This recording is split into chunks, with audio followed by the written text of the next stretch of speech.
Ladies and gentlemen, moving further, we now have our next expert panel deliberating on the topic, Clearing the Air, Policy Considerations for Low Emission Development.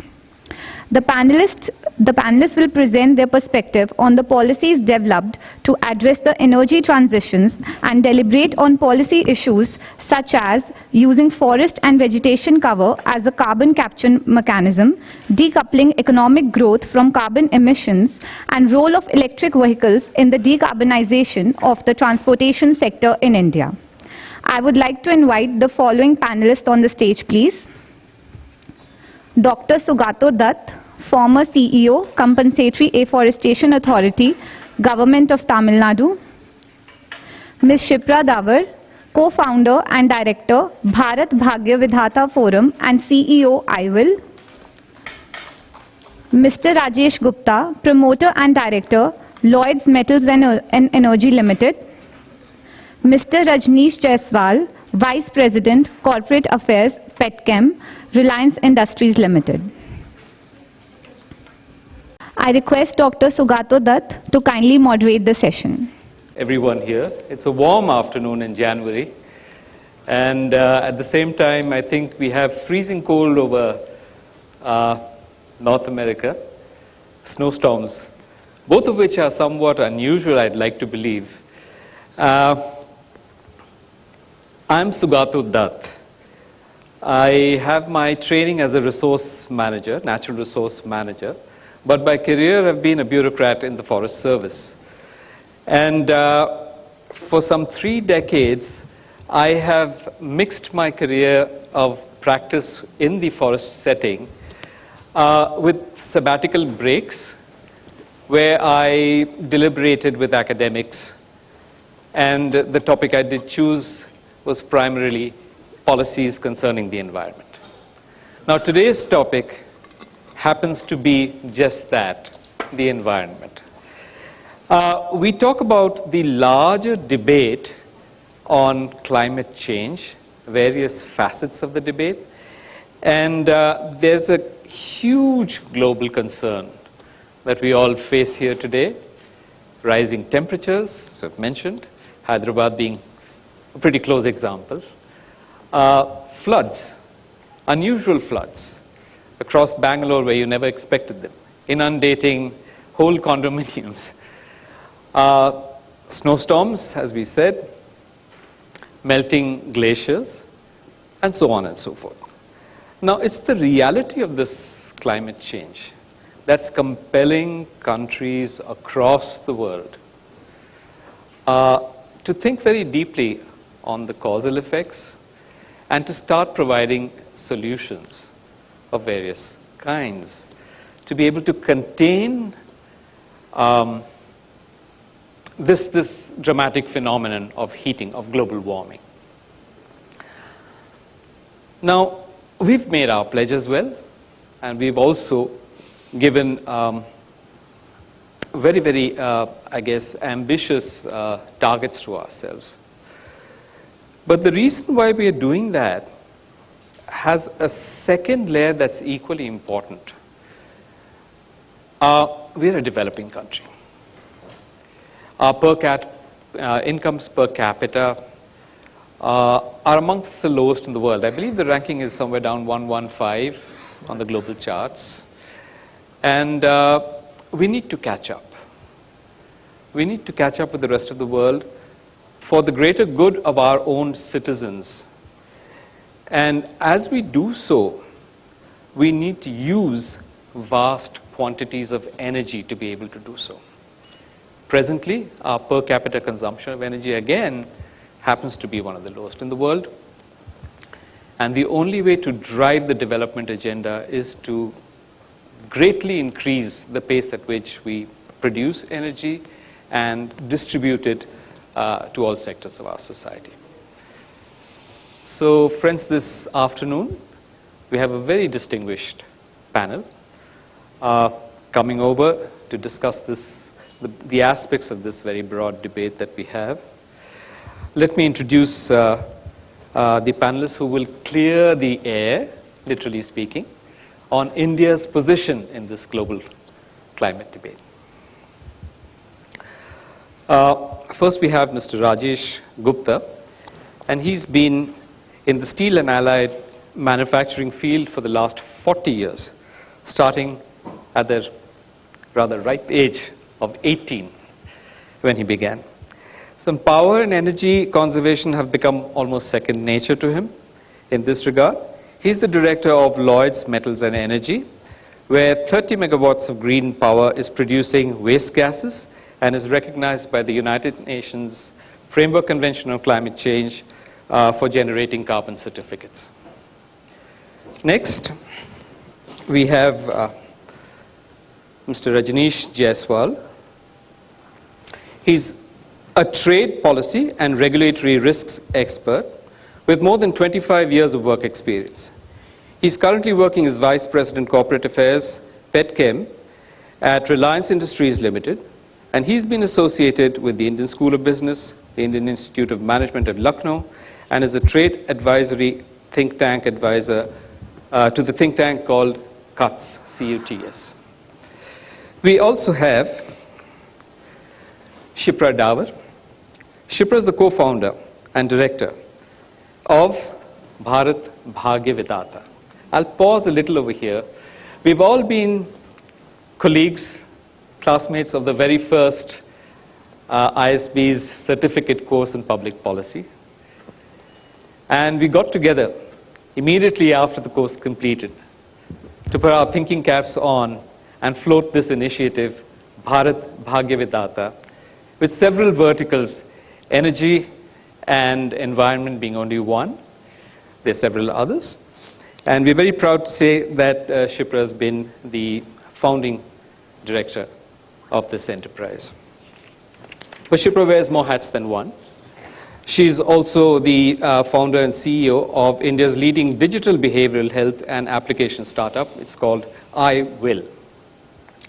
And e-Cyclinic, and that's been a winner of the 5th Commonwealth Digital Health Awards in 2022. Shipra, prior to becoming a founder, worked in consulting at the Boston Consulting Group, and Shipra worked in academia as well as an alumni of the Australian National University. Let's give a great round of applause to welcome our panelists.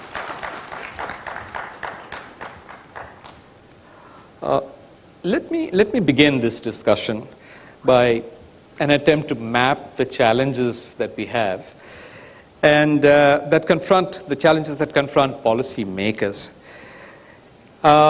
India's so-called tryst with environment destiny, that began somewhere around the year 2008, where the government of India formulated its National Action Plan for Climate Change. And of course, this was to be presented before the UN FCCC.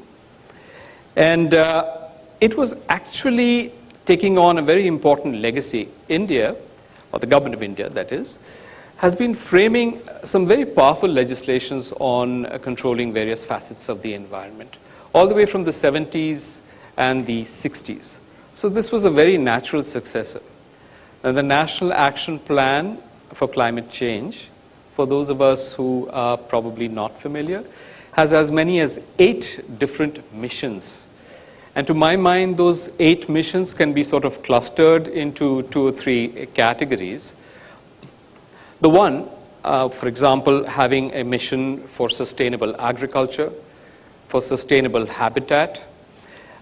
These 2 missions together look at the whole agenda of sustainable development, using resources wisely, so as to have ecologically balanced outputs. There's also missions that deal with natural resources per se. There's the National Water Mission.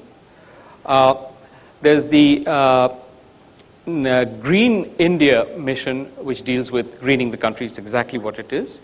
Afforestation across the country on a very large scale. There's missions that deal with energy itself. The national mission, for instance, of enhanced energy efficiency, and so on and so forth. So they basically cluster themselves around this whole agenda of mitigating and adapting to climate change. Now, simultaneously, all of you have obviously observed that India's been driving its economic development agenda very, very aggressively. We do have the Make in India program, which drives or revives and bolsters the manufacturing sector. We have great global interests in India's emerging market for energy, right? So it is this setting, if you will, it is within this setting I would turn to the panelists and ask for their preliminary comments on what it is that has opened up opportunities for us. Starting with you, Rajnish. Good evening, everybody. So we are talking about growth in India, and one of the projection has been given that by the end of the Amrit Kal, by 2047, the 100th year of India's independence, we will be the third largest economy. And with the sustained growth rate of 8 to 10% if we take, we will become like 25 to 40 trillion economy. There's a projection basically. And for that kind of a growth, you certainly need a huge amount of energy. And that energy which is currently is a fossil fuel heavy. So that is causing a lot of carbonization in there. And the now buzzword with this COP27 and the decarbonizing the economy, the government has aptly took a pledge that by 2030 we will reduce about the carbon footprint by 50%. And that means that we have to find out the sources of energy which have no carbon footprint kind of thing. And in that particular context, if I may put in, the hydrogen comes out as one of the front runner, because it can be used as energy, it can be used as an energy vector, it can be used as an energy storing device also. The problem with the hydrogen, and hydrogen as an energy has been into the world since 19th century. It's strange. But the cost and benefit analysis was never in its favor, right? So we had the first hydrogen-driven car in somewhere 1840s, right? And then we just moved on from that particular place. I remember there was research happening in ITBHU somewhere in 1990s where they run a motorcycle with the hydrogen fuel. So that kind of a thing has happened, even in India. The problem was that hydrogen as a fuel wasn't a tough molecule to be mastered, contained, whatever word we can use. And the cost of keeping it into that consumable form to the consumers was very high. There were the alternatives which were much cheaper than that and offering the same results basically. For example, first was steam, then coal, then nuclear, then fossil fuel, and electricity. Now, because of the climate change and all those benefits, and that climate change has come into the picture because of the carbon side of the fuels we used for 150 years plus years. So now this, and with the increase, developments in technology and all, we have come to the point where we can tame the hydrogen to make it the mainstream fuel. Right. So basically that's how the whole world is very optimistic about the hydrogen as a right. Mr. Rajesh Gupta, could I turn to you? So of course Rajnish is from Reliance, so he knows very well about hydrogen energy, and the company has announced very great plans. Hydrogen is a difficult molecule to tame. The easier way to go ahead for green energy has been solar. The government, Indian public and government have multiplied this by around 3 times over the last 10 years, from 3% to 10% as an overall usage in the country. The target is to make that to around 20% over the next 15 years, I believe. How do you do that? It's one of the easiest targets, I believe, and because the only 2 problems that I can foresee in that is Number one is the land usage.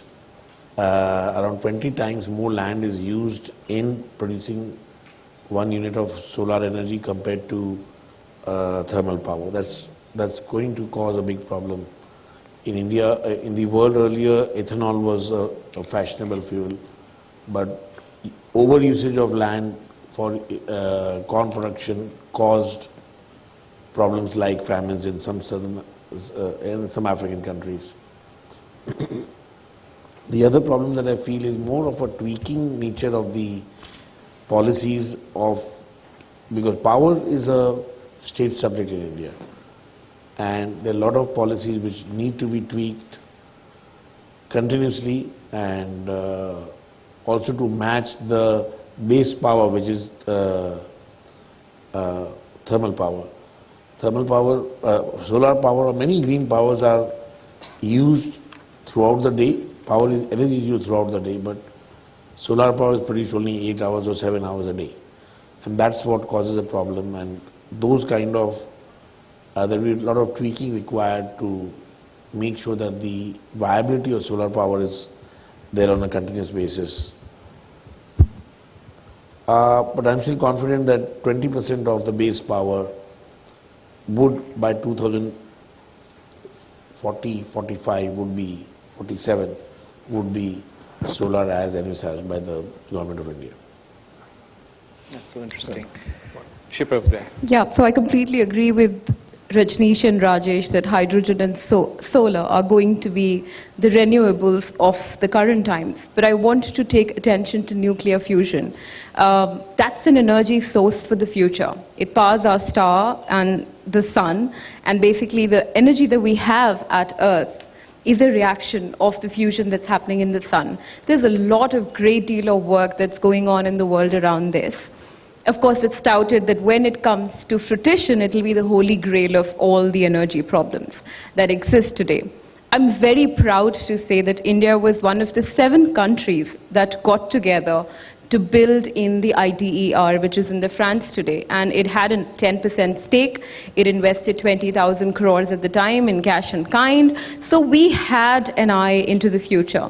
With the latest development that has happened at the NIF, in USA, where basically the net positivity was a problem for nuclear fusion. So how nuclear fusion works is that you basically bring together lighter atoms and generate and fuse them into a heavier element, and then there is energy that's created as a part of it. The problem was that the ignition was taking more energy than that was being created at the end of it. This equation, even on a very small scale, has been balanced as we speak. On the 6th of December, this happened.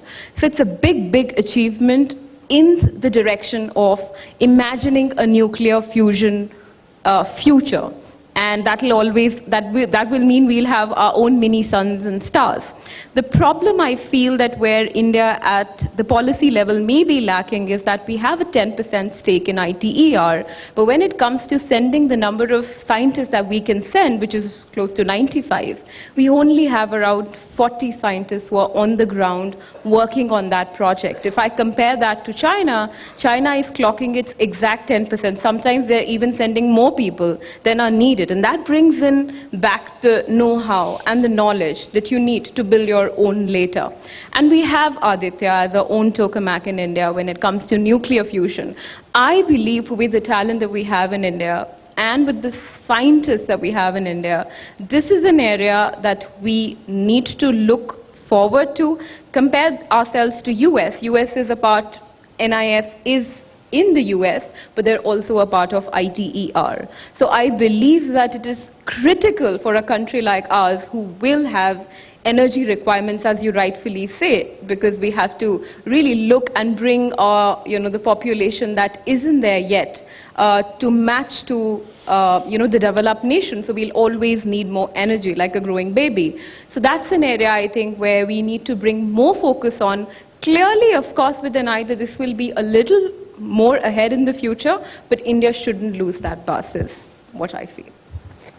Thank you so much. That's a very extraordinary range of both fuels and approaches and technologies. But I think the real rather challenge before policymakers, this community of academics, other professionals, administrators, and so on, would be to have that new source of energy from whichever origin it comes from, bring it together, send it over to the national grid, which spans across not just the country but different mindsets of state governments.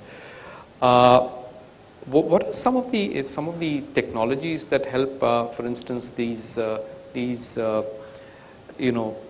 to adapt very rapidly and then spread almost virally to the rest of the masses? Every section of society needs to be addressed. Rajnish, would you care to comment? So,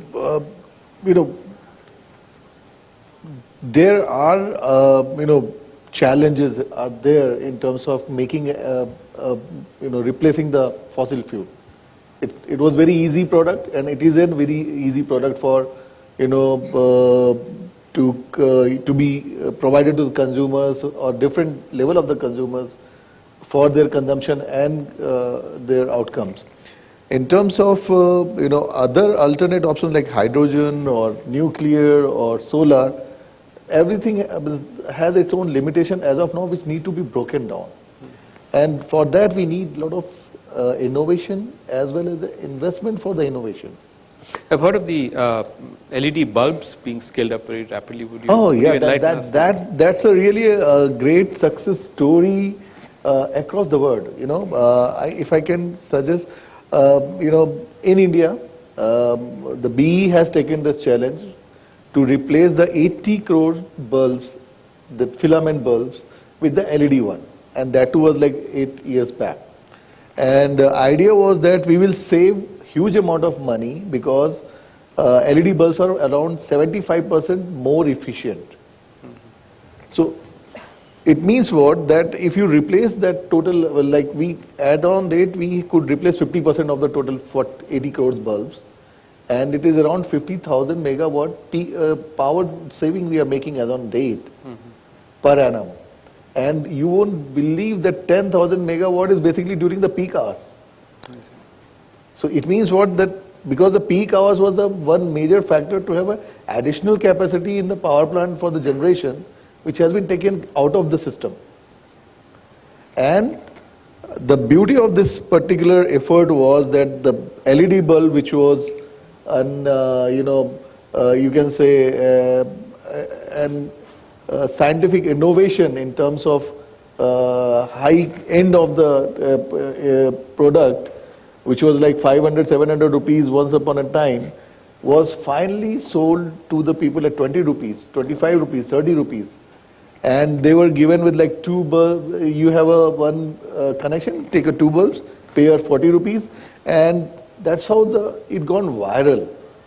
And we are seeing the good benefit. And now I think it has taken up to the level where all the street lights are being changed from other sources to LED sources. So, and this particular effort has created an in-house, or you can say, a good industry within the country. My mother was telling me that there is a person who comes and sells this LED bulbs in 20 rupees because he can get all the parts within India, made in India, assemble it, sell it to the people at 10 rupees, 15 rupees, 20 rupees with 6 months warranty. Because LED is actually a durable product. And if I can say one thing, that Hyderabad was the city where I came as a patent analyst. And in that time, that is like 2002, 2003, we had this project where we were looking for breakthrough in milky white LED lightings. That was the landscape, and it took world to convert that technology mature enough to the consumer level around 20 years. So that happens, but people like India has certainly showed LEDs as a success story to the world by just facilitating nothing. It was never a free product. It was subsidized product, The government has achieved that economy of scale by what we call reverse auctioning. And you have 5 producers, then go to them, ask them, okay, we want to buy 1 crore bulb in 1 year time. What is your cost? What the best price you can offer to me? And then you subsidize that cost, like say 150 rupees, to the consumer like 20 rupees, 30 rupees, 40 rupees. And the difference was basically a gain to the government in terms of energy saving.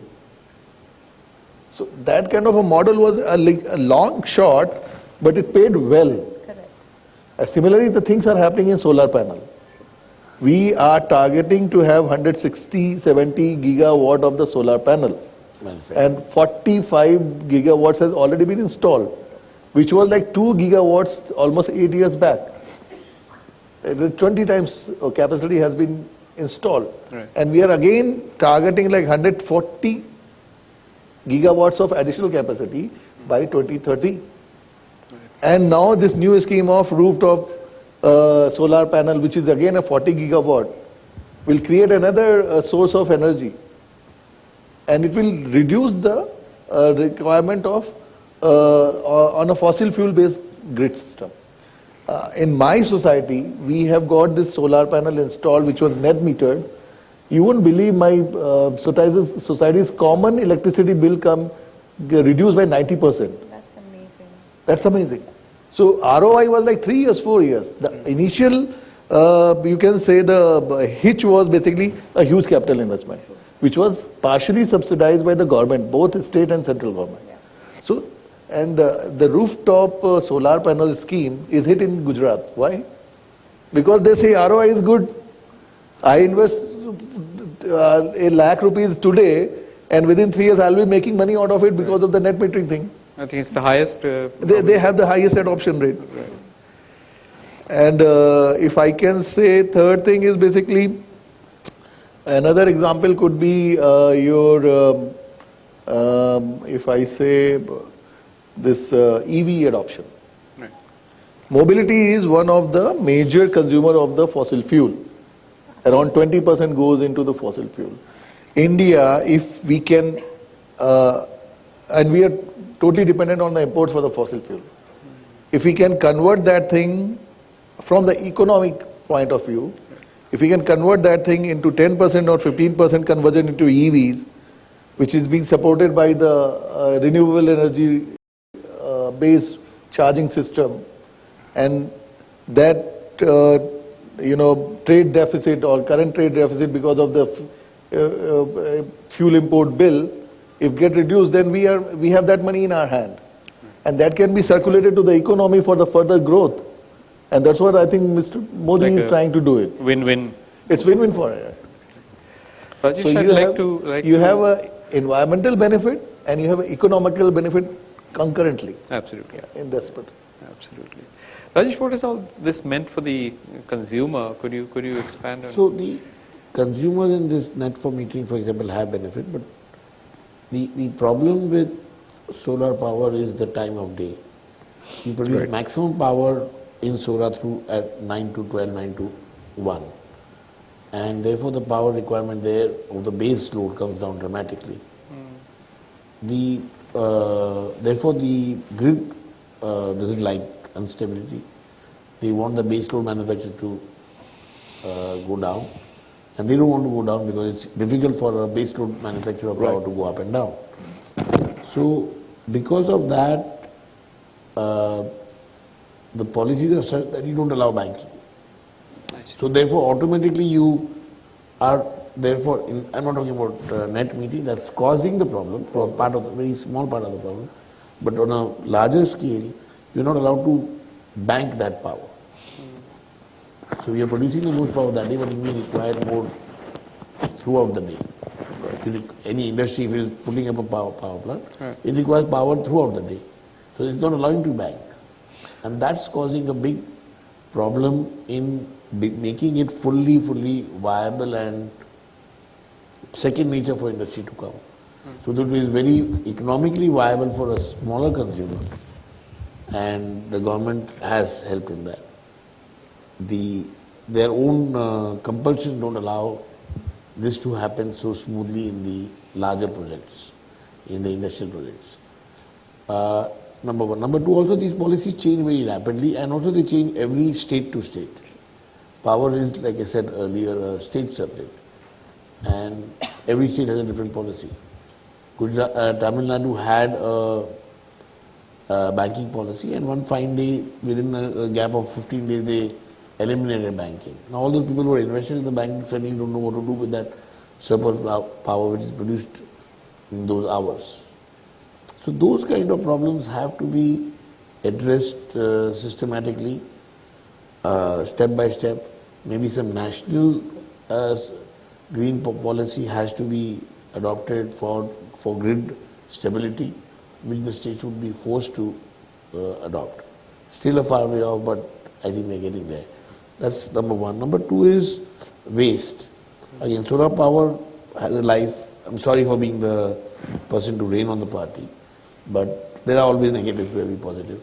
So solar power has a life, the cells that we're talking about have a life of 25 years max. Right.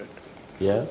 Solar powers are made of silicon and things which are difficult to degenerate, and at the end of the day it will cause a big problem in landfills. 25 years back the world had a lot of solar power, little of solar power, but those panels are now coming to going into the landfills. There's no technology which exists to reuse those things, and that's causing the second part of this. Second hiccup in making it all out. And third, of course, I mentioned land. So all these three things I think it is the most successful green power as of now, more than wind power for many reasons. Yeah. And technology has evolved to make it more efficient.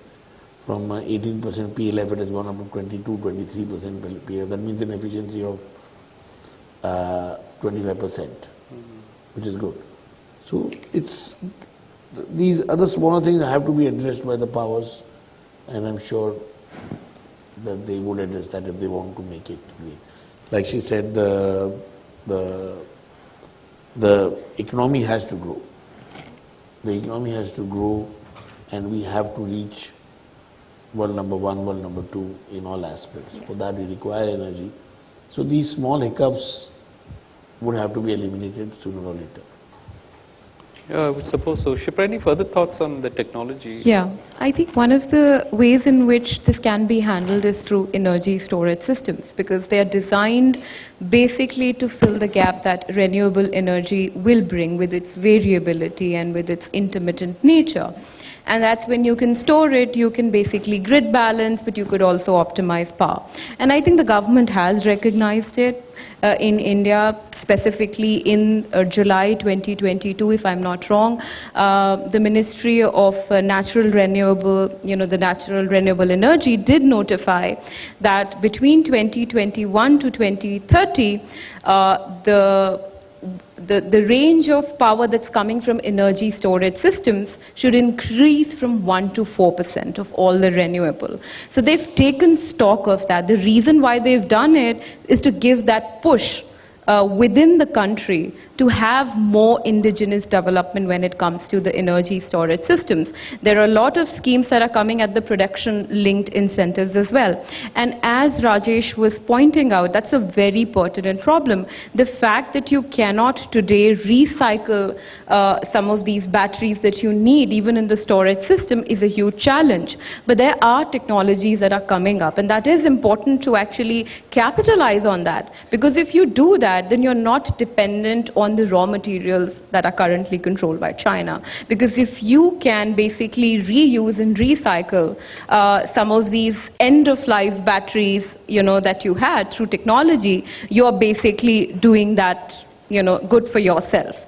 Now the challenge there, of course, is also that with cobalt you don't have one price. Sometimes the price goes up of a raw material, but then it goes down. So say, for instance, if there was an industry that invested itself completely into recycling, technology is never the problem. It's always about scaling and the money. And if you invest that money in it, and if in market, then the original cobalt, the raw cobalt, is actually costing you less than a recycled product, more people will gravitate towards that. So those are the tweaks where the policy needs to come in and do something so that it incentivizes such indigenous developments and investments to happen. So that, say for instance, if there's an industry that builds around recycling of such batteries, then they should have a market to be able to some stability that they would need. The other thing is that the lithium-ion battery basically was created to suit EVs, or was for phones essentially. It's a battery that's small and so that's very expensive. But when you're talking about grid, the size isn't really important. What is important is the stability and the holding capacity. So now there are a lot of new technologies that are coming in here as well, whether it's fuel cells, whether it's air compressor. So the government is taking stock of it. They are really formulating policies to help industry players lead and work around it. Is it something that will happen? Of course. But there will be a lot of innovation action and a lot of incentivization that needs to happen for the companies that exist in India, because we don't want that a company from France comes in or Germany comes in and kind of takes away the advantage of what could have been otherwise an India story. So, yeah. Absolutely. There's one thought that I did have. I mean, it's inevitable that we're a rapidly urbanizing society. There's this transition that's happening, linking the rural hinterland with the urban centers, and the growth has been phenomenal in, of course, the metropolitan centers, but also in the tier 2, the tier 3 cities. But while all of this phenomenal build-up is happening of infrastructure, of very urban concrete concrete growth, the heat islands are also simultaneously evolving. And I've noticed we haven't within this discussions yet talked about the carbon sequestration that must accompany all that controlling of the emissions that we've been doing. What I think is, there's programs, for instance, like the Green India Mission that I mentioned. There's also the wetlands mission. Now, we'd be greening and we'd be making the land surface blue as well, because it's wetlands really that sort of sequester carbon at a much more rapid rate. But there's one catch. As urbanization builds up and the effluents begin to flow into untreated sewage, other organic waste and so on and so forth, as the wetlands begin to accumulate these products, they begin to sort of die out. Right.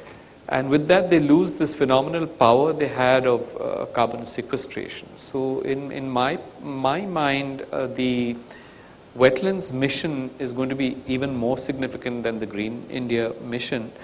But that also brings me to the other significant problem of accumulating wastes. We've had organic waste, we've had biomedical waste, we have had e-waste building up at a phenomenal rate.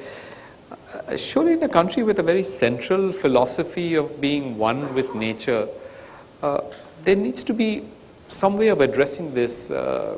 Rajesh, could you talk about the founding philosophy that drives environmental management within this country? First policy of energy is nothing can be created, nothing can be destroyed.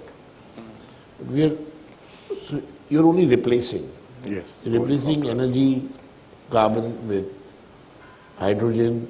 Where do you get the hydrogen? You have to create power for creating hydrogen, so again you're creating power. Solar power, you have problems of the waste of that.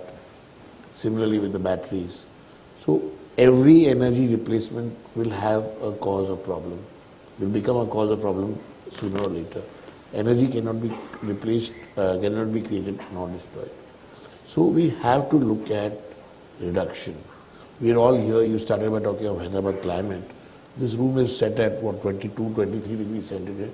We're all wearing one extra layer of clothes. Let's wear the Telugu Mundu and reduce the temperature, increase the temperature up to 28 degrees and We reduce the carbon Footprint kind of. carbon by the power for this air conditioning by at least 35 to 40%. Why don't we do that? We've all forgotten that we need to reduce. All of us, including me. I am a capitalist. So obviously my job is to increase. My job is to increase energy consumption. Right. All of us want to be GDP number one. That means increase energy growth, increase consumption, increase energy growth. That's one aspect of it. Can we not also look at reduction in a practical way, sensible way? Yeah, and that's, I think, a thought that I would leave to ISP is a school of management, so maybe they should be teaching reduction also. Right. Shipra, I know you draw a lot from Indian philosophy as well. What would you like to add? So there's a saying, Shashwatam Prakriti Manav Sangatam, which basically just means that we and the Prakriti and the nature are one. And we need to respect the resources that have been given to us, preserve them, worship them. I think that's the philosophy that most of us have grown up with. We've all worshipped Ma Ganga, we've all, worshipped our sun god, and our so it inherently comes naturally to us to conserve what we have. But what I feel is that with the rampant development that's happening, there are some tools that can come to our advantage. One aspect of this is behavioral modification tools, right? The idea behind them is that if I know that my impact on the environment isn't good, and if I have that data in real time, and in a way that can tell me what are the other options I have, I'm more likely to act on it as an individual, as a society, and as community.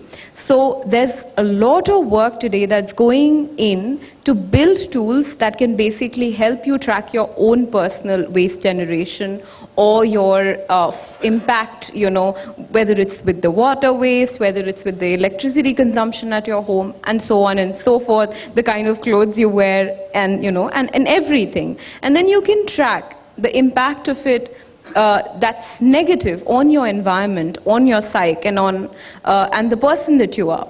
And then when you track it through technology, the data is real time, you get the trigger of what's to be done next. And then you see, 5 Shipras are doing this, and that's the impact we're making on environment. 500 of us, 5,000 of us, 1.3 billion of us. So through technology, we can really aid and bring this philosophy that we had of conservation into action. So I think that's a great area. The government also, again, I will have to give to this government over and over again, because when it comes to trying for right things, they're doing it all. They're ticking check boxes. So with their life, they're actually even funding and seeding ideas in the behavioral modification space. And, you could be a researcher in the university, you could come up with an idea, and the government is going to fund it and help you scale it. So I think that's a great start. This is an area that we need to build further, work more on. I completely agree with Rajesh that we may not be, we are a capitalist, I believe I'm a capitalist too, but it's important to reduce, and we can do that. Shipra, I'll just add to this thing, with the 5G, IoT just at the horizon, and things are getting so data-driven. When I was a kid, I was given a simple instruction. The moment you're getting out of the room, you have to switch off everything. No, utility should be on, right? Because, that's a nature of our culture, basically. Everything less is more for us, right? And I think that life example is basically nothing than manifestation of that thing in a modern way, right? So whether we take an old Asian practices about everything. Frugalness. Right, frugalness. Jugaad, I will not say jugaad, but it was part of our life, And we were always taught that you have to take less than, especially from the nature. If you're using anything as a natural resource, you have to take less than what you require. And you have to give it back to them, more than what it is taken out of it. Correct. So that's how you're actually creating an additional thing. I just saw a very beautiful depiction of this thing. It is like a food pyramid. So food pyramid, humans are top, everything comes down, and we are the consumers basically in that part.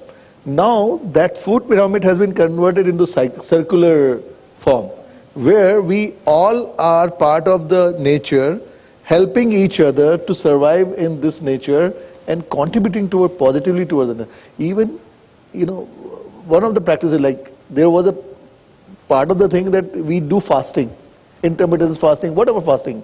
Our culture talks about number of ways. In any religion, people talk about the fasting. And that fasting nothing but, one way is to have your own well-being. Another way is you should consume less, which is actually a bit opposite to that Western style, you should consume as much you can. So here, I really like that food pyramid depiction to the circular economy. It's perfectly, that's what we require today. Absolutely. Now, one of the things that very, very bold and very striking statements that the Honorable Prime Minister made at Sharm el-Sheikh was, we would, as Indians, show the world the way by adopting lifestyle for environment. That's life basically, yeah. Basically, that yes. he's found. But what rankles me, or I'm sure it rankles every one of us present here today, the Western Bloc of Nations has always said that, I think the statement made in COP21, it's 100 billion is in the offering for protecting the world, and would flow into the developing countries. I mean, I don't think a single billion has yet transferred, but we, I think, have reached a stage where with our confidence in adopting technology for the benefit of our citizens, just like perhaps not so long ago during the period of COVID, the vaccines that we developed, we were able to then transfer that to the rest of the, not only the whole world, but more particularly where it was needed, the developing world. And that was a dramatic demonstration of our ability. So any words in climate finance from our own perspective? So actually, if I can say that, G20, we are now having the presidency of G20. And if you will surprised to know that all those 7-8 working groups have been given a simple mandate, find out the solution which is good for India, proven for India, and will offer it to the G20 first, and the other world member to the other members or the world committee later. The idea is that whatever is good in terms of environment, health, governance, and all part of the life, if we have it in India and we can get it developed in India, if it is not there, let's develop it in the quickest time and offer it to everybody else. That's what we are like. One Vasudhaiva Kutumbakam is nothing, but it's just simply saying, whatever best we have, we will share with you. And this has become the philosophy of the G20 initiatives we are taking up. For example, UPI, it's a success story for India, and it has been offered to, I think, 35 plus countries. Now, Aadhaar kind of a biometric system, which is actually a backbone for a lot of governance thing, has been taken as a model for other countries to initiate the governance. So I think India is now looking for a leadership offering by example, not by just saying, I have money, please, I'll give you this money if you do this thing. Here the cycle is this, I have a talent, I have a resources, I have a motive to turn these things into a real-time solution for the problems of the real time. And then once it is proven, I'll share with everybody. Absolutely. Just like we upscaled within our own country, we could offer to the rest of our brethren, so to speak, in the rest of the world. I have a stern warning here, so kindly conclude. And I think this is quite an apt time that we leave the audience. I'll just add to here one thing, and that is about the green financing. So the thing is that when we are talking about, all this challenges here, the basic thing is about what India is going to offer. We're going to offer green technology, green solutions, but what we require is basically green financing. As on date, we have 300 crores rupees invested for the green economy. By 2030, we will require 1100 lakh crore rupees. Right. Like 3.5 times of the amount we are doing. And as per one projection, the share of the private and public will be around 57 plus 43%. Now the thing is that, and you will be surprised to know that around 45% will go for clean energy, efficient energy uses. Means what? We have energy, how to use it efficient so that we don't need more energy. So that technological domain requires 45% of investment. And then another 30 is basically about the clean technology. And remaining is basically your mobility solutions. And I think this is a perfect mix. The only thing is that now we require that kind of, and government is doing already a lot of funding and support is there, but in terms of multilateral development funds and bilateral development funds, they need to be, appraised, and we need to provide an, you can say, capital protection system within India. And I think there's one more revolution required, that is like a green startup. We have a startup revolution already in place. We just need to tinker it with the green revolution, and that will create another level of green economy supported by the green financing, and which will actually offer solutions to a world. It will be a world-class solution at the economy of scale for everybody. Right. And then ultimate bottom line, self-reliance. Correct. I just had one concluding remark, and that is that if we were to fuel innovation in this country, and we have to understand that our energy requirements are only going to increase and not going to go down. We will need a bouquet of solutions to work for our country. Yeah. We could create them and then we could export them, and that's what we should be looking at. And for us to be able to do that, we need to keep an eye open to the innovation that's happening in the world. We need to do a lot of knowledge sharing as well, bring that to India and then work on it, perfect it and then kind of take it elsewhere. Perfect. I think that's the model that we're very capable of doing. And I think that's Rajesh what can...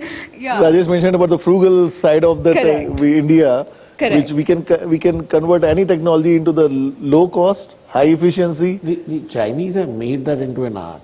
Yes. Yeah. They get everything from every part of the world, dismantle it, reassemble it. And commercialize it. I believe we can do it better. But we will do it better. We can do it. We are doing it better, basically. Right. We need to really facilitate that. They have huge technology institutes for each industry. Correct. For that one chair, they'll have an institute which is, having 200 scientists. Correct. We don't have that kind of funding or that kind of support or that kind of foresight, all three. It needs to start at the very base level, from the research academia up to the industry. And that collaboration, I think the government really is the custodian of that facilitation. And clearing the air, literally. Clearing the air, basically. Absolutely. I think we could conclude on a very optimistic note. We have huge targets set. The nationally determined the INDC, CCC, climate change commitments to the world are steep. Within less than a decade, this is 2023, and by 2030, we have very, very steep targets to establish, not just for ourselves. The path seems very much doable and possible. There will be challenges, but we have the confidence, I feel, to convert those challenges into opportunities for our larger society. And we aim, of course, in the longer term, 2070, that is, to be net zero as a country. Zero, right. Every institution within the country is working towards that goal. There are panchayats, there are business houses, there are state governments, there are municipalities, there are individuals that are working towards this goal. And I think by 2070, we would not only have attained it, but have demonstrated to the rest of the world how we have also emerged out of the bracket of just being a struggling developing nation. On that note, I'd like to thank all panelists today and conclude our session. Thank you very much. Thank you.